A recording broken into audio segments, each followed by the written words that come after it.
أعوذ بالله من الشيطان الرجيم. بسم الله الرحمن الرحيم.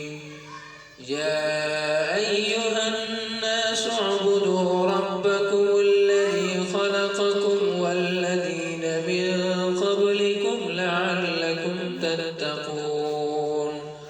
الذي جعل لكم الأرض فراشا والسماء بناء وأنزل من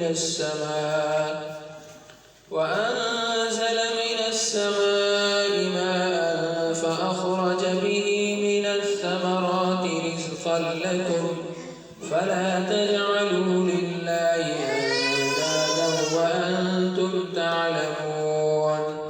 وإن كنتم في ريب مما نزلنا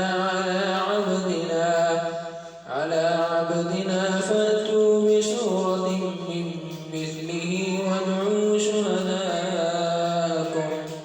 وادعوا شهداءكم من دون الله إن كنتم صادقين. فإن لم تفعلوا ولن تفعلوا فاتقوا النار التي وقودها الناس والحجارة أعدت للكافرين. وبشر الذين آمنوا وعملوا الصالحات أن لهم جنات تجري